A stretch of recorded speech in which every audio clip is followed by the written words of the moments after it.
This happened a few years ago when I was still in school at UC Santa Cruz. The campus sits right in the middle of a redwood forest, and the trails are some of the best I've ever been on. I used to run almost every day, and those trails were my favorite place to clear my head. I knew them well, or at least I thought I did, and I usually never felt unsafe. But one day I went out a little later than I usually would, and it turned into one of the creepiest runs of my life. It was late in the afternoon when I laced up and headed out. The sun was already dropping behind the trees, and I remember the light filtering in at that weird angle where it feels like the woods are glowing but also getting darker at the same time. I told myself I'd just do one of my usual loops and make it back before it got too dark. Normally the trails have a few hikers, maybe another runner or two, but that day it felt especially empty. The silence was heavier than usual. Even the birds and bugs seemed quiet. I had been running for maybe 15 minutes when I saw him. He was walking ahead of me on the trail, moving in the same direction I was. At first I thought it was just another hiker, but the closer I got, the stranger he looked. His clothes were torn, his jacket was shredded at the sleeves, and his pants were so dirty they almost blended in with the dirt path. He wasn't carrying a backpack or water bottle, nothing that made sense for someone out hiking. He looked like he lived out there. The thing that made me uneasy was the fact that this trail stretched deep into the forest. If you followed it far enough, it took you miles away from the main road, and the sun was setting fast. He wasn't heading toward the road. He was heading deeper into the woods. I debated turning back right then, but I had this stubborn thought that I wanted to reach my usual checkpoint before I quit. I told myself I'd just pass him quickly, keep my eyes ahead, and not make it a big deal. As I ran by, he turned his head toward me. His face was rough, with a scraggly beard, and his eyes had the strange glazed-over look like he was lost in his own world. Out of nowhere, he shouted a question at me, something about light and sound. Which one came first? His voice echoed through the trees, sharp and sudden in the quiet woods. My first reaction was to ignore him, but I felt this pressure to respond.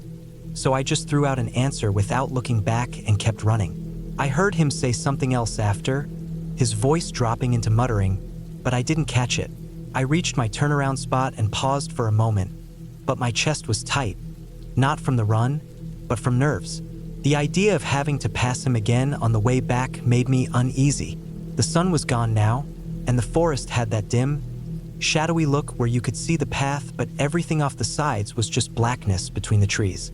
I started jogging back faster than normal, hoping to just get past him and back to the road. But when I reached the place where I'd passed him, he wasn't there. I slowed down and looked around. The trail was narrow, with no side paths nearby. If he had turned around, I should have seen him already. The only way he could have disappeared was if he'd gone off the trail into the forest, which made me feel worse, not better. The thought of him slipping into the dark woods and maybe watching from behind the trees was enough to make my skin crawl. I kept moving, telling myself not to stop, when I suddenly heard a voice from above me on the hillside. It was a girl's voice, sharp and panicked, telling me to stop. I froze right there on the trail, my heart hammering. I looked up toward where the voice came from, but the slope was steep and covered in brush, and with how dark it was I couldn't see much at first. After a few seconds, I saw movement. A girl was scrambling down the hill, sliding on the dirt and grabbing branches to steady herself. She looked shaken, breathing hard, her clothes scratched up from the climb. When she reached the trail, she was almost in tears. She told me she had been running earlier when a man started following her, yelling things at her, and when she tried to ignore him, he started chasing. She had bolted up the hill because it was the only way to get away. She didn't know where he went after that. She had been sitting up there, too scared to come down, until she heard me running by. The way she described him matched exactly with the man I had seen earlier. Same dirty, torn clothes, same unsettling vibe. She was convinced he was still around somewhere, maybe waiting, maybe hiding. We didn't waste time standing there. Neither of us wanted to stick around and see if he would come back. We started running toward the road together, not saying much, just listening to every sound in the forest as we moved. Every snapped twig or rustle in the brush made us both flinch. I kept expecting him to step out from behind a tree or appear ahead of us on the trail, but he never did. The run back felt twice as long as it usually did, even though we were moving fast. When we finally saw the lights from the road through the trees, it felt like a weight lifted off my chest. We made it out onto the pavement and slowed down, both of us catching our breath. She thanked me for being there, even though I hadn't really done anything except show up at the right time. We talked for a minute, then she went her way and I went mine. That night, I couldn't stop thinking about it. The whole situation didn't make sense. If the man had kept walking, I should have seen him on the way back. If he had turned around, I should have crossed paths with him again. Instead, he just disappeared into the woods somewhere. I thought about how close I had been to being alone out there with him after dark, with no one else around. If I hadn't run into that girl, I probably would have just kept pushing myself forward on the trail, feeling more and more uneasy, not knowing he had already chased someone else.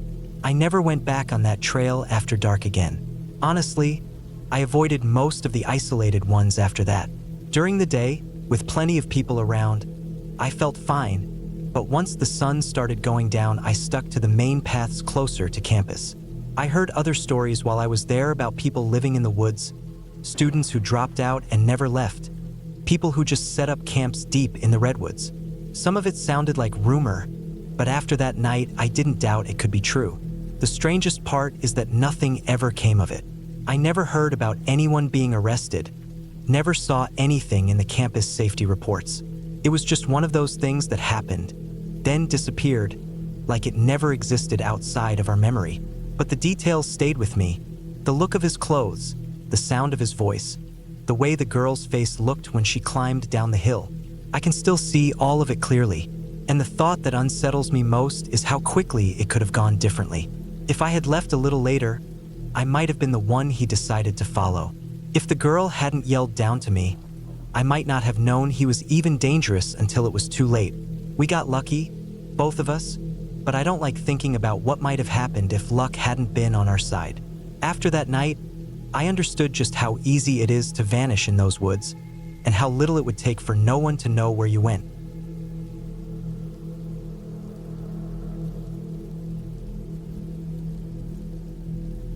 My girlfriend and I had decided to drive out past the lake that weekend because we wanted to get away from the same hiking spots we always went to. We liked finding new places, the kind of trails that weren't marked on any map, where you could walk for hours and never see another person. That day, we turned down a dirt road that ran along the lake. On one side, the water stretched out calm and still. On the other side, the mountains rose up covered in thick trees. The road was rough and narrow, barely wide enough for the car, but the scenery was good enough that we didn't care at first. The deeper we went, the less like a road it looked. The dirt track turned into something more like a trail, overgrown in places, swallowed by the forest. Branches scraped against the car. Eventually, the trail narrowed to the point where I knew we weren't going to be able to keep going. The forest had completely taken it over. I parked in the only flat spot I could find and we got out. The air was cooler under the trees, quiet except for the sound of water from the lake when the wind shifted. We hiked for hours, just following whatever faint paths we could find. The trees pressed in tight, and the further we went, the darker it got under the canopy. By the time we decided to turn back, the sun was starting to drop behind the mountains, and the whole place was dim and shadowy. I felt the weight of the quiet then, the kind of quiet that makes you keep looking over your shoulder. When we got back to the car, I had to deal with the problem of turning it around. The road was narrow, just wide enough for the car and nothing more. It took a lot of back and forth, wheels spinning in dirt, branches scraping along the paint, before I finally managed to point us back toward the lake. By then the light was fading fast. The shadows stretched long across the road and the forest on either side seemed even denser, like it had closed in behind us. The drive out was slow and rough. The road was filled with rocks and ruts and deep puddles from old rain. I had to crawl along, the headlights bouncing over the uneven ground, lighting up just a few feet ahead of us. That's when we came to a fork in the road I hadn't noticed on the way in. It looked wrong, like it hadn't even been there before. I stopped for a moment, staring at it, trying to remember if I had missed it earlier. Both paths looked the same, narrow, dark, swallowed by trees. I had no idea which one led back to the main road, so I just picked one and hoped. We followed the new path for maybe 5 minutes, creeping along at no more than 5 miles an hour. The road curved slightly, and when the headlights swung around the bend, they caught something ahead on the side of the trail. A man was dragging a huge black duffel bag off the road and into the trees. The light hit him straight on, and he froze. He didn't look at us, didn't wave, didn't do anything. He just stopped moving like he'd been caught in the act. The bag he had was big, the kind of hockey duffel that could hold more than just gear.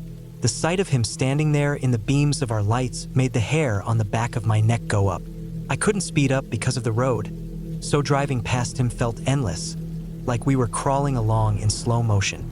I kept waiting for him to move, to step closer, to do anything, but he didn't. He just stayed frozen, his face hidden in the shadows. When we finally got past him, I kept my eyes straight ahead. My girlfriend was rigid beside me. I didn't want to say anything, didn't want to even breathe too loud until we were further down the road. The forest swallowed us again, and the headlights only showed more trees and more dirt, but I couldn't get the image of that man out of my head. Then the road ended, just stopped. Trees grew thick across it, the same way they had where we'd first parked. There was no way forward. We had to turn around. The thought of driving back past that man made my stomach sink. I felt my hands sweating on the steering wheel. There was no other choice, though. The forest was too dense on either side to even think about going around. I got the car turned slowly, each crunch of dirt and brush sounding too loud in the silence. Heading back, I drove faster than I should have for that kind of road. My headlights shook over the ground and trees, bouncing hard with every rut, but I didn't care. I just wanted to get back to the fork, back to the main road, away from whatever we had just seen. When we came to the spot where the man had been, he was gone. The road was empty, the forest dark and silent. The duffel bag wasn't there either. It was as if nothing had happened at all. I kept expecting him to step out suddenly, but nothing moved. The forest pressed close, and the shadows between the trees seemed deeper, but the man wasn't there. We made it back to the fork and took the other road. After what felt like forever, the trees thinned out and I saw the familiar stretch of the dirt road running along the lake. Relief hit me so hard I almost laughed, but it faded quick. I couldn't stop thinking about that man.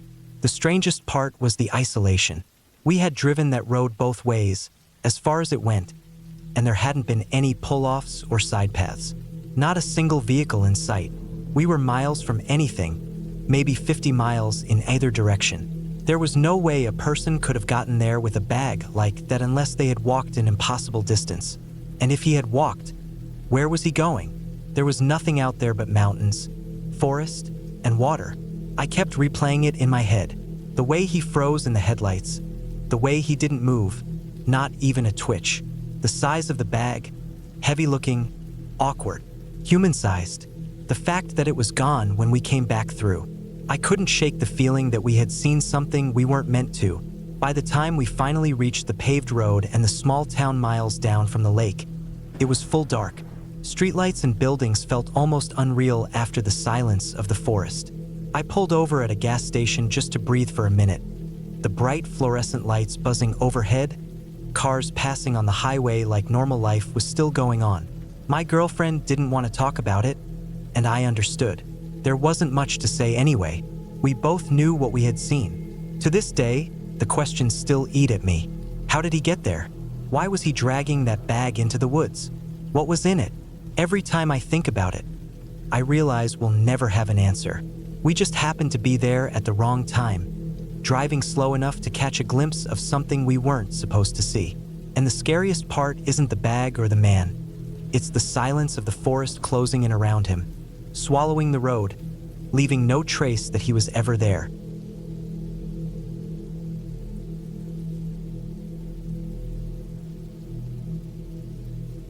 I've always had trouble sleeping, so late-night walks became a habit for me.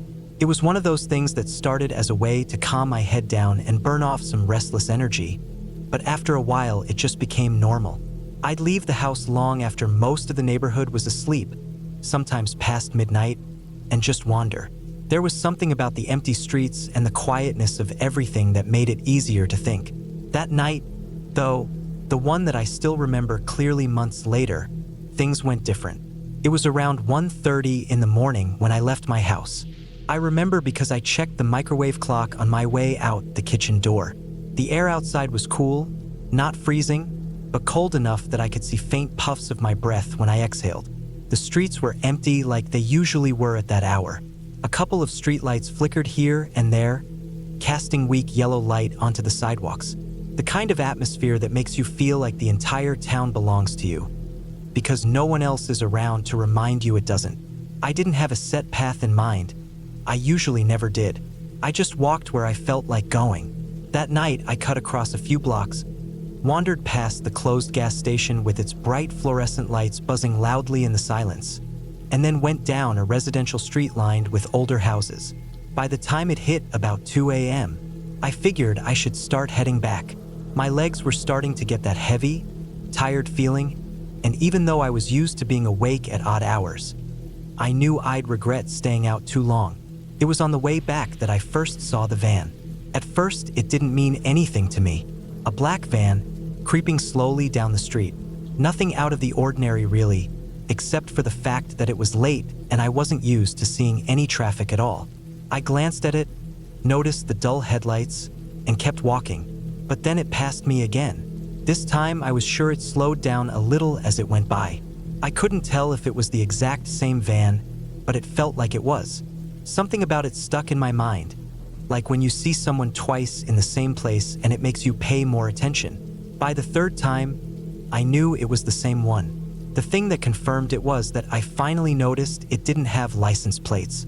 Not even temporary tags taped in the window, just nothing. That's when the feeling started. That tight pull in your chest when you realize something isn't right. I didn't want to panic too quickly, so I just picked up my pace a little and kept going. But now every sound stood out louder, every shadow seemed sharper. The van circled back again. This time it didn't just drive by, it stopped. I saw the brake lights glow red about 3 houses ahead of me. It just sat there in the middle of the road. That was enough for me.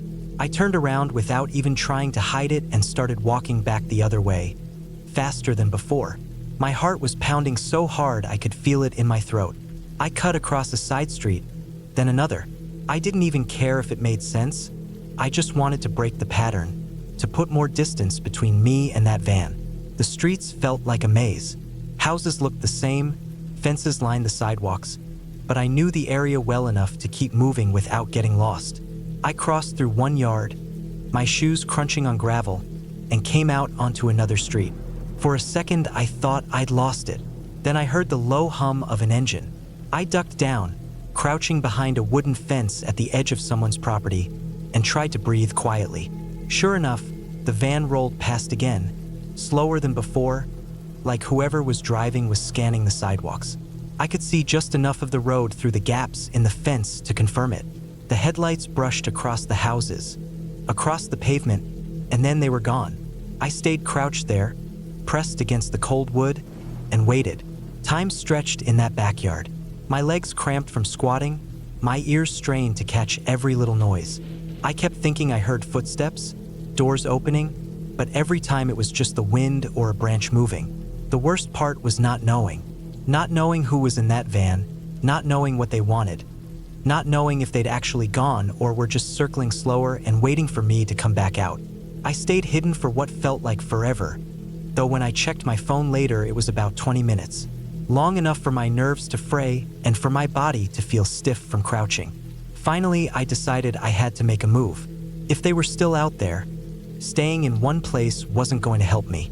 I cut across the yard, moving as quietly as I could, and hopped another fence into the next block.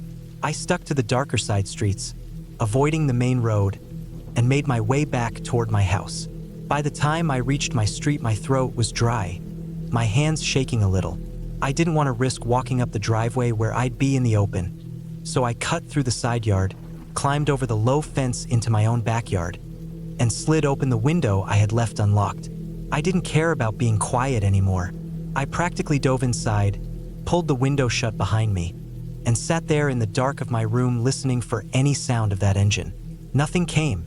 I sat awake for another hour before I finally let myself crawl into bed.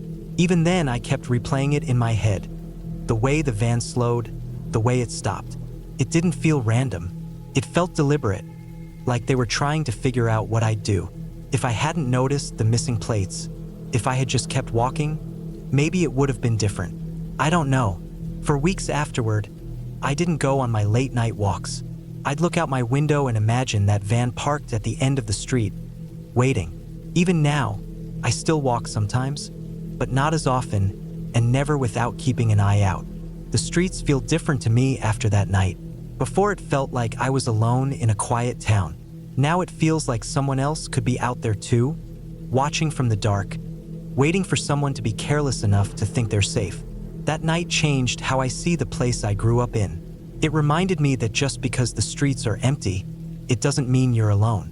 Sometimes the scariest things aren't shadows or strange noises, but the real possibility of someone out there with bad intentions, watching you when you think no one is. I never saw that van again, but that doesn't matter. Once was enough.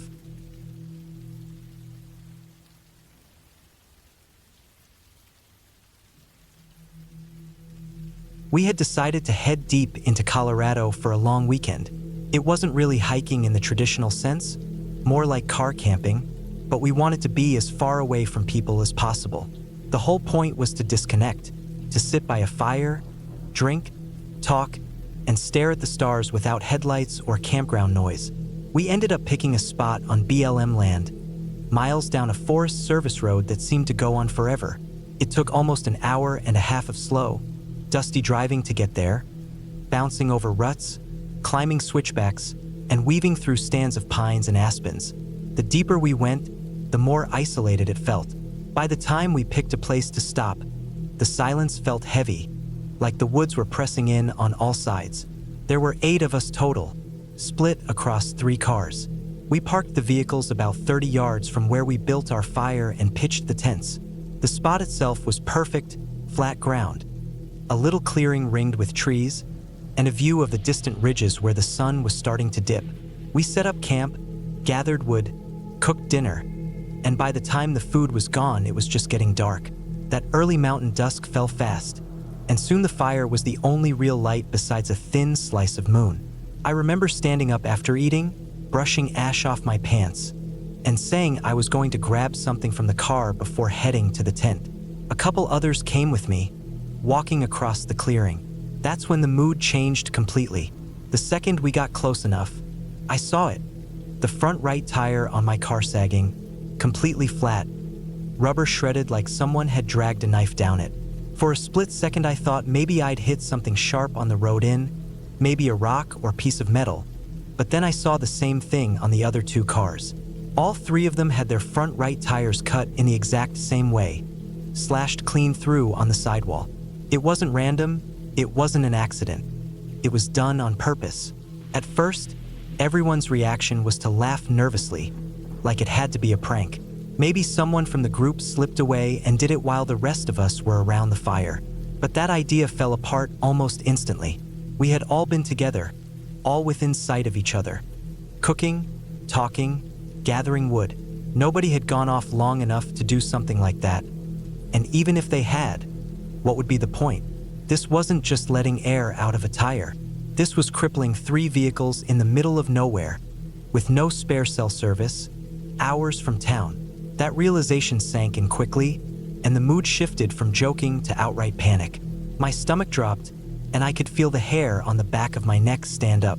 Someone had been there, close enough to our camp to cut 3 tires without us hearing or seeing a thing. They had to know we were right there by the fire, laughing and talking, yet they crept up, knelt by each car, and sliced through thick rubber with a blade.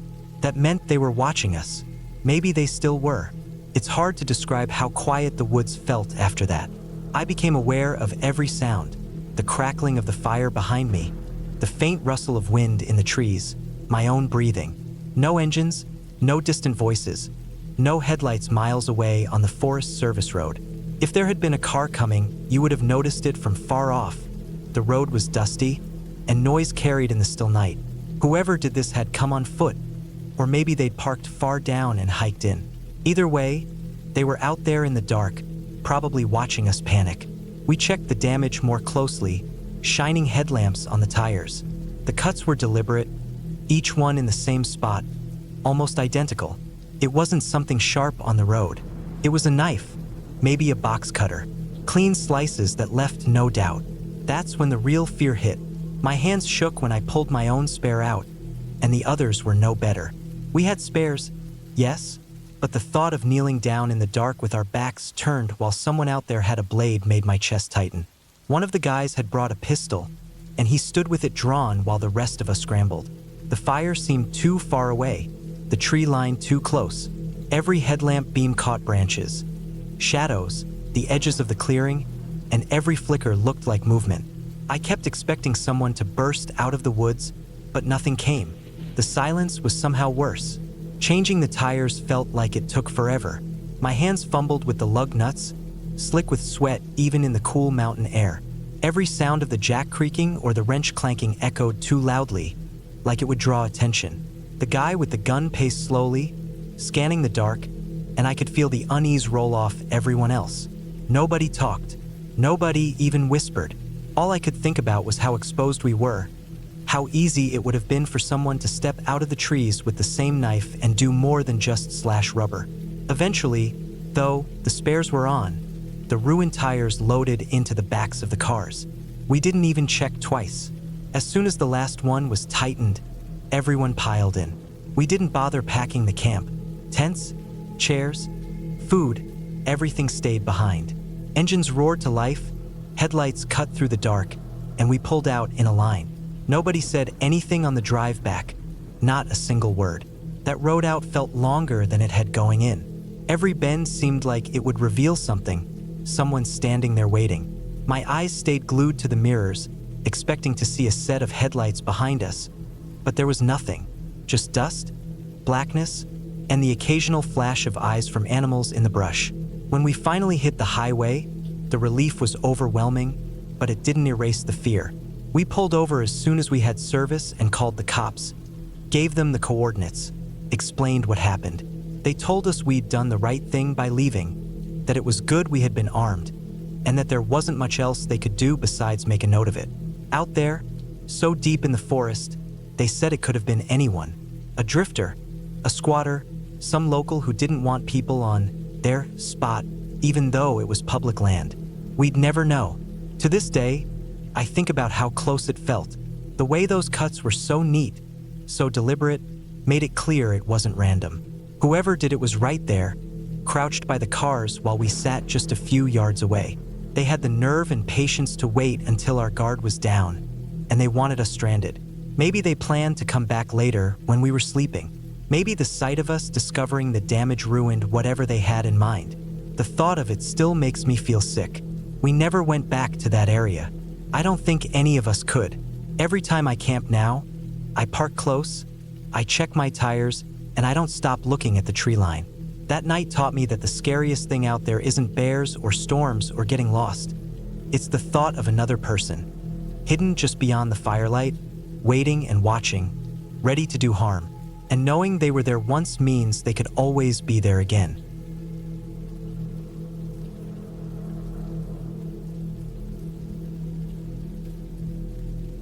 I used to spend a lot of my summers out hiking and bouldering with a small group of friends. Back then, we had found this forest that was about an hour and a half away from where I lived. It wasn't an official campground or anything fancy, just a patch of wilderness with tall trees, rocky slopes, and a few scattered spots flat enough to pitch a tent. We liked going there because it felt quiet and tucked away, and we could climb and hike without dealing with too many people. We would usually bring food, stay the night, and then keep climbing the next day before heading home. It made things easier than wasting time going back and forth. By the third or fourth time we went out there, we had gotten comfortable. We knew where to set up the tents, where the nearest water source was, even which trees were good for tying up food so animals wouldn't mess with it. One night, we all set up camp after a long day of climbing. We were tired, so everyone just wanted to crash. My friend left some of her gear outside her tent, her boots, her chalk bag, and her pack. We thought nothing of it at the time. It wasn't smart, but honestly, none of us were thinking about it. We were in the middle of the woods and figured nothing would happen. The next morning, we noticed her stuff wasn't there anymore. At first, she thought maybe she dragged it inside the tent half asleep, but after checking, we realized it was gone. Her boots, some clothes, and the chalk powder had all disappeared. At that moment, we didn't panic. The first explanation that came to mind was maybe an animal had carried some of it off. Maybe raccoons dragged the clothing. Maybe the boots got kicked aside somewhere. We told ourselves it was possible she misplaced it. Even though we were sure she had left it right by her tent, none of us wanted to believe someone might have been close enough to steal it. So we shrugged it off and kept going about our day. She borrowed a pair of extra shoes someone had packed, and we climbed like nothing had happened. Looking back, I can see how stupid that was, but at the time it felt easier not to think about it. A year later, we went back to that same spot again. It had kind of become our usual summer trip. We'd gather firewood, sit around eating and talking, and crash when we were tired. The place was familiar by then. That night, everything seemed normal. We had finished dinner and were sitting around the fire. The air was cold, and the woods felt quiet the way they always did. The firelight only reached a few feet, and past that it was pure black. The shadows between the trees seemed heavy, but we had been there enough times to get used to it. At some point, I got up to take a leak. I went a short way from camp, just far enough that the fire wasn't in my eyes anymore. I stepped into the darker part of the woods, the kind of darkness where you can barely make out shapes. And as I'm standing there, I noticed something on the ground. At first, I couldn't process what I was looking at. There was a figure lying flat on its stomach, camouflaged against the dirt and leaves. It took me a few seconds to realize he was wearing a ghillie suit, the kind snipers wear to blend into brush. He was stretched out with his face toward our camp, watching. I froze. My first thought was that my eyes were playing tricks, that maybe it was a log or a bush. But then I saw the outline of his arm shift. He lifted his head slightly, and I knew it was a person. He turned just enough to make it obvious he knew I had seen him. We locked eyes for a split second, and then he scrambled up and ran into the woods, vanishing almost instantly into the darkness. I stood there, completely stunned. My legs felt like they were stuck to the ground. I kept glancing back at the firelight and then back into the black trees where he had gone. I could still hear the sound of leaves and branches cracking as he disappeared further away. I didn't chase. I didn't even call out. I just stood there listening until the forest was quiet again. When I walked back to camp, the fire was still burning, and my friends were laughing about something. They hadn't seen or heard anything. I sat down, but my mind was racing. I couldn't stop picturing the way the guy had been lying there, perfectly still, pointed right at us. I didn't tell them right away. I didn't want to panic anyone, and honestly, I couldn't find the words. Later, when we packed up and left, I finally told them what I saw. That was the last time we went back there. None of us wanted to admit it, but the thought of someone out in those woods watching us like that was too much. It made sense, in a way, that maybe the missing boots and gear from the year before weren't animals after all. Maybe that guy had been around longer than we thought, creeping close while we slept, close enough to reach into camp and take what he wanted. I've gone on a lot of hikes and camping trips since then, but never back to that spot. I don't know who that man was or what his purpose was, but I know what I saw.